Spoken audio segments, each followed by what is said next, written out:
Hello बच्चों, कैसे हैं आप सभी। आई होप आप सब बहुत बढ़िया होंगे, बहुत अच्छे से पढ़ाई कर रहे होंगे और अपने आप को हाइड्रेट भी रख रहे होंगे।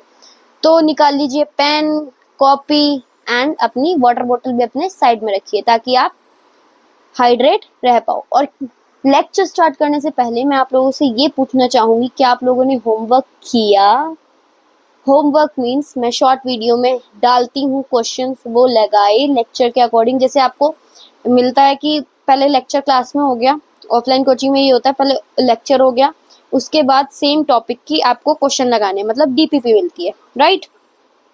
तो मुझे आपसे यही पूछना था कि आप लोगों ने होमवर्क किया। जो अब फोर्थ लेक्चर में डायरेक्ट आए हैं, बेटा पहले लेक्चर 1 देखो, क्वेश्चन लगाओ, लेक्चर 2 देखो, क्वेश्चन लगाओ, लेक्चर 3 देखो, क्वेश्चन लगाओ, फिर लेक्चर 4 देखना। बीच में से पढ़ोगे आप लोगों को कुछ समझ नहीं आएगा, क्योंकि मैं बच्चों को इंटरकनेक्ट करके पढ़ाती हूँ कि बेटा जो मतलब मैं एक ना एक टॉपिक पिछली क्लास का लेकर दोबारा से उठा के पढ़ाती हूँ, ताकि बच्चों को सारा रिकॉल हो जाए और सारा बच्चे इंटरकनेक्ट करते चले, भूले ना बिल्कुल भी। ठीक है, तो मैं इसलिए ऐसे पढ़ाती हूँ कि बच्चों को समझ आए, बच्चे थोड़ा इंटरेक्ट करें मेरे से। और अगर बच्चे इंटरेक्ट नहीं करेंगे तो फिर तो समझ आएगा ही नहीं। तो आज का मैंने आपको क्या बताया था, टॉपिक है प्लांट सेल वॉल, जो कि हमने कल ऑलरेडी पढ़ लिया था। लेकिन एक चीज रह रही थी, प्राइमरी सेल और सेकेंडरी सेल, जो कि कल मैंने आपको क्या बताया था कि बेटा प्राइमरी सेल जो होती है वो कैपेबल होती है ग्रोथ के लिए, लेकिन सॉरी लेकिन जब सेल मैच्योर होती है तो वो छोटी हो जाती है।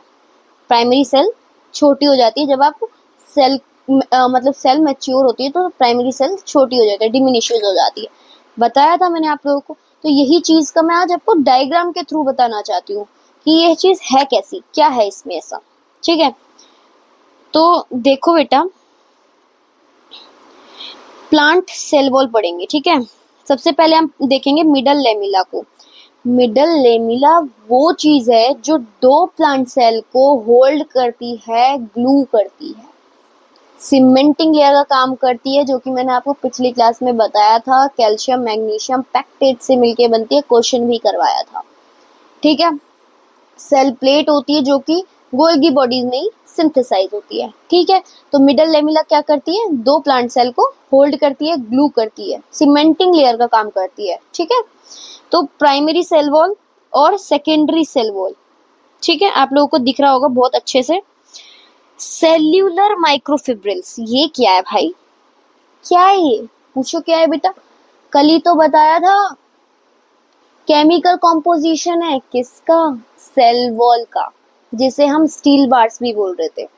जिसमें मैंने बताया था प्लांट की सेल वॉल होती है सेल्यूलोज, फंगस की होती है काइटिन। बताया था ना बेटा, नोट्स में बहुत अच्छे से लिखा होगा, आप लोगों ने देखो जाकर, बहुत अच्छे से लिखवाया। ये पॉइंट मैंने हाईलाइट करवाया, माइक्रोफिब्रिल्स, जिसमें जो केमिकल कॉम्पोजिशन थी सेल वॉल की, तीन थी, मैट्रिक्स, माइक्रोफिब्रिल, डिपोजिशन, तीनों थी ना, तीनों बता रखी है मैंने आपको। ठीक है, ये मैंने आपको डायग्राम के थ्रू मुझे आपको बताना था, इसलिए मैंने आज ये थोड़ा सा टॉपिक उठाया। ठीक है, उसके बाद हम चलते हैं प्राइमरी वॉल और सेकेंडरी वॉल के डिफरेंस में, ताकि आपको कोई कंफ्यूजन ना रहे कि प्राइमरी सेल वॉल क्या थी और सेकेंडरी सेल वॉल क्या थी। इनमें भी तो कोई डिफरेंस होगा, जब भी तो प्राइमरी सेकेंडरी रखा गया है इनका नाम। तो चलो, कॉम्पोजिशन प्राइमरी सेल वॉल में सेल्यूलोज का 25% होता है, हेमी सेल्यूलोज 30% होता है, जबकि सेकेंडरी वॉल में सेल्यूलोज 40% होता है, हेमी सेल्यूलोज 20% होता है। ठीक है बेटा, सेकेंड पॉइंट, इसकी प्राइमरी वॉल की कोई भी सब लेयर्स नहीं होती, जबकि सेकेंडरी वॉल की सब लेयर्स होती हैं। फिर आता है प्राइमरी वॉल में लिग्निन एब्सेंट होता है, जो कि डिपोजिशन में मैंने आपको बताया था, lignin, cutin, suberin, silica, 4 point बताए थे मैंने इसमें डिपोजिशन में। तो इसमें प्राइमरी वॉल में लिग्निन एब्सेंट होता है, प्रेजेंट नहीं होता। ठीक है, और सेकेंडरी वॉल में लिग्निन प्रेजेंट होता है। अब इसमें बोला गया है फोर्थ पॉइंट, सेल्यूलर माइक्रोफिब्रिल, मतलब chemical composition of cell wall, वो कैसी है, स्मॉल है, छोटी है, वेवी फॉर्म में है। कैसी है, वेवी फॉर्म में है, लूजली अरेंज है, टाइट होने की जगह लूज बॉन्ड है उनमें। कैसा बॉन्ड है? लूज। ऐसा बॉन्ड होने की जगह ऐसा बॉन्ड है, ठीक है, ऐसा बॉन्ड होने की जगह ऐसा बॉन्ड है, लूजली बॉन्ड है। छोटे हैं, वेवी हैं और लूजली बॉन्ड है, जबकि इनका मतलब अपोजिट सेकेंडरी वॉल में होगा। लार्ज होगी, स्ट्रेट होगी और टाइटली पैक होगी, बिल्कुल टाइटली बाउंडेड। बहुत टाइट बॉन्ड है इनमें, ठीक है। यही चीज हम पढ़ते हैं आगे। अब आ गया हमारा न्यू टॉपिक माइटोकॉन्ड्रिया। तो मैंने आपको जब भी बोला था पहले लेक्चर देख लेना, एक एक दो दो फिर तीन, मतलब सीरीज वाइज देखना, सीरियल वाइज देखना बिल्कुल बढ़िया से, तभी आप लोगों को समझ आएगा। क्योंकि मैं इंटरकनेक्ट करके पढ़ाती हूँ बच्चों को, ताकि वो रिकॉल कर सके पिछली क्लास में हमने क्या पढ़ा था। और बेटा आपको मैं यहाँ पे पढ़ाती हूँ, डजंट मीन कि आप लोग घर जाके रिवाइज ना करो, मतलब घर पे तो हो ही। कोई कोई बच्चे लाइब्रेरी में पढ़ रहे हो तो उनको बोल रही हूँ कि वो लोग ना मतलब रिकॉल वो चीज जरूर किया करो कि हमने, जैसे अब आप वीडियो देखने बैठे हो कि मुझे अब 4th लेक्चर करना है, मैम का 4 लेक्चर करना है, तो आप 3rd लेक्चर को रिकॉल कर लोगे 5 मिनट में कि कल मैम ने क्या पढ़ाया था। मैम ने अच्छा ये चीज पढ़ाई थी, ये चीज पढ़ाई थी, ये चीज पढ़ाई। तो 1 से जो आपके लेक्चर हैं 1 2 3, इनको रिकॉल करने में आपको मुश्किल से मैं बोलूँ 5 मिनट एक लेक्चर को, वो भी आपको अगर डीपली सोचना पड़े तो, वरना आपको 5 मिनट्स भी नहीं लगेंगे, ठीक है। अगर मैं 10 पार्ट्स में बनाती हूँ, 15 पार्ट्स में बनाती हूँ, तो आपका इजीली निमट जाएगा, कोई दिक्कत नहीं आएगी बेटा। 1.5 आवर में निमट जाएगा, अगर बड़े से बड़ा चैप्टर लिया तो। रिवीजन में वैसे इतना टाइम नहीं लगता, अगर बच्चा ने रिवाइज बहुत बार कर रखा है, रिपीटेडली कर रखा है, तो इतने रिवीजन में टाइम नहीं लगता। तो बेटा रिवीजन जो है ना बहुत ज्यादा जरूरी है, आप लोग तुरंत तुरंत तुरंत तुरंत याद करते चलिए। अब हम पढ़ेंगे माइटोकॉन्ड्रिया। माइटोकॉन्ड्रिया क्या होता है? सबसे बेसिक मैं आप लोगों से चीज पूछ रही हूँ, सबको पता है बेटा? कमेंट सेक्शन में बताओ माइटोकॉन्ड्रिया क्या होता है। माइटोकॉन्ड्रिया होते हैं powerhouse of the cell, और क्यों बोलते हैं इसे powerhouse of the cell वो मैं आपको आगे बताऊंगी, आगे पढ़ेंगे, ठीक है। तो देखो ये मैं डायग्राम मैंने अपने हाथों से बनाया बेटा, इतनी मेहनत करके बनाया ना, बहुत ज्यादा मेहनत करके, थोड़ी नई हूं ना इसलिए थोड़ा टाइम लग रहा है मुझे ये सब करने में। मैट्रिक्स, सॉरी, टाइम वेस्ट ना करते हुए फटाफट से करते हैं। माइटोकॉन्ड्रिया में ये देखो सबसे अंदर जो इनर लेयर होती है, इनर मेम्ब्रेन होती है, उसके अंदर ना मैट्रिक्स फिल रहता है। क्या रहता है? मैट्रिक्स फिल रहता है। और उसके जो इनर मेम्ब्रेन के जो इनर फोल्ड है, जैसे प्लाज्मा मेम्ब्रेन का इनर फोल्ड जो था, इनर फोल्डिंग क्या था? मीजोजोम था। ऐसे ही माइटोकॉन्ड्रिया का जो इनर मेम्ब्रेन का फोल्ड है, इनर फोल्ड, उसे क्या बोलेंगे? क्रिस्टे। क्या बोलेंगे? Cristae. Outer membrane, inner membrane, ठीक है। और ये क्या है? Inter membrane space. और इसमें क्या होता है? Double standard circular DNA. और ये क्या होता है? राइबोसोम इसमें कौन से होते हैं? 70S, ठीक है। क्या होते हैं बेटा? 70S। अब पढ़ते हैं हम नेक्स्ट, ये थोड़ा सा पॉइंट्स हैं, देख लेना। माइटोकॉन्ड्रिया को हम बायोप्लास्ट भी बोलते हैं, सार्कोसोम भी बोलते हैं, कॉन्ड्रियोसोम भी बोलते हैं। किसने टर्म दी थी ये? बेंडा ने। किसने दी थी? बेंडा ने। बेंडा ने दी थी, ठीक है। किसने दी थी बेटा? बेंडा ने। इसे थोड़ा हाईलाइट भी कर सकते हो, अगर ज्यादा बोल्ड लग रहा है तो मत करना, बाकी ये टर्म बेंडा ने दी थी, ठीक है। फिर आता है डिस्कवरी किसने की थी इसकी? कॉल रिकर ने। किसने? कॉल रिकर ने। किसमें?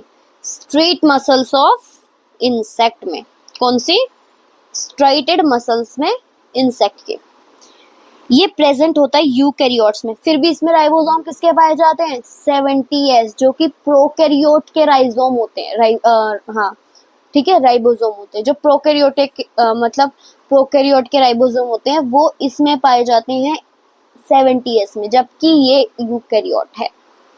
प्रोकैरियोट में ये एब्सेंट होता है। देखो मैमल्स आरबीसी में भी एब्सेंट होता है, सीप ट्यूब में भी एब्सेंट होता है। माइटोकॉन्ड्रिया डिवाइड किससे करता है? बाइनरी फिजन से। किससे? बाइनरी फिजन से, ठीक है। Next, outer membrane of mitochondria and inner membrane. अभी आपने देखी जो कि मैंने आपको ये बताई है, देखो डायग्राम में। आउटर मेम्ब्रेन और इनर मेम्ब्रेन बताया था ना अभी, तो वही चीज है, ठीक है। आउटर मेम्ब्रेन में ज्यादा लिपिड होता है, कम प्रोटीन होता है। इनर मेम्ब्रेन में कम लिपिड होता है और ज्यादा प्रोटीन होता है। आउटर मेम्ब्रेन में फ्यू एंजाइम्स होते हैं, जबकि इनर मेम्ब्रेन में ज्यादा एंजाइम होते हैं। आउटर मेम्ब्रेन में ज्यादा मोर परमिएबल होते हैं, जबकि इनर मेम्ब्रेन लेस परमिएबल होती है। Inner membrane has membrane bound enzyme. Inner membrane के पास मेम्ब्रेन बाउंड एंजाइम होता है। कौन कौन सा? सक्सिनेट डिहाइड्रोजनेज, जो कि ईटीसी ऑक्सीडेटिव फोटोफॉस्फोराइलेशन भी करवाता है, जो कि प्रोकैरियोट में किस में होता है? लेटरल मेसोसोम में, और यूकैरियोट में किस में होता है? इनर मेम्ब्रेन ऑफ माइटोकॉन्ड्रिया में। मैंने आपको जब भी बताया था, ठीक है। और इसमें सेकंड पॉइंट क्या है? साइटोक्रोम ऑक्सीडेज आयरन, ठीक है। इंटरकनेक्ट करके चलोगे ना लेक्चर्स को, अगर आपने सारे पढ़ रखे होंगे तो आपको इंटरकनेक्शन अपने आप दिख जाएगा, ठीक है। अब हम पढ़ेंगे prokaryotic feature of mitochondria. 70s ribosome होता है, अभी आपने पढ़ा उसमें डायग्राम में। डबल स्टैंडर्ड सर्कुलर डीएनए होता है, ये भी आपने पढ़ रखा है।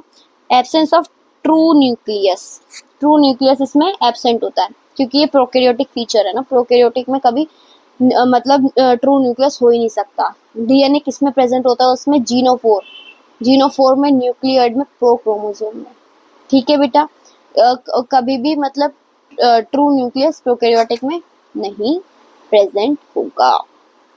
आगे बढ़ते हैं, स्ट्रक्चर पढ़ते हैं माइटोकॉन्ड्रिया का। देखो क्रिस्टे, मैंने आपको बताया इनर मेम्ब्रेन की फोल्डिंग होती है क्रिस्टे, ठीक है। इनर मेम्ब्रेन और आउटर मेम्ब्रेन। इनर मेम्ब्रेन में क्रिस्टे आती है, ठीक है। क्रिस्टे में देखो ये पिंक वाला स्ट्रक्चर आपको दिख रहा होगा, इसे क्या बोलेंगे? ऑक्सीजोम फर्नेंडर मोरन पार्टिकल, या फिर बोलेंगे एलिमेंट्री पार्टिकल। इसका जो हेड होता है, हेड में क्या होता है? एटीपी सिंथेज होता है, एटीपी बनता है, ठीक है। ये F1 F2 ये स्टॉप और ये बेस। आपको मेनली क्या याद रखना है कि ऑक्सीजोम या फर्नेंडर मोरन पार्टिकल, एलिमेंट्री पार्टिकल, उनके हेड में क्या बनता है? एटीपी सिंथेज हो जाता है। क्या हो जाता है? एटीपी सिंथेज, एटीपी बनता है। अब हम नेक्स्ट बढ़ते हैं आगे। सेम चीज लिखी है जो मैंने अभी आपको बताई, वो थ्योरी में लिखी है, अगर आपको लिखना है तो लिख लेना। Membrane of cristae bear oxysome Fernandez Moran particles, या फिर elementary particle. Head of oxysome has ATP synthase enzyme. This ATP formation is known as oxidative photophosphorylation, ठीक है। ये एटीपी फॉर्मेशन क्या कहलाता है? ऑक्सीडेटिव फॉस्फोराइलेशन, ठीक है। इसलिए पहले समझ लोगे ना तो थ्योरी लिखने में बहुत इजी रहेगा आपको। Function of mitochondria. माइटोकॉन्ड्रिया का क्या फंक्शन है? ऑक्सीडेशन करता है फैट की, शुगर की, प्रोटीन की। किसकी प्रेजेंस में? O2 की प्रेजेंस में। स्टोर करता है और रिलीज करता है कैल्शियम आयंस को। पावर हाउस क्यों कहते हैं? क्योंकि 90% एटीपी जो होता है वो सिंथेसाइज होता है किसके थ्रू? माइटोकॉन्ड्रिया के थ्रू। अब समझ में आया इसको? माइटोकॉन्ड्रिया को पावर हाउस क्यों कहते हैं? क्योंकि 90% एनर्जी जो है सिंथेसाइज किसके थ्रू होती है? माइटोकॉन्ड्रिया के। अब आता है endosymbiotic theory. Mitochondria shows bacterial feature. क्या क्या? 70s राइबोसोम और डबल स्टैंडर्ड सर्कुलर डीएनए। ये आपने थर्ड टाइम पढ़ रहे हो आप अब, ठीक है।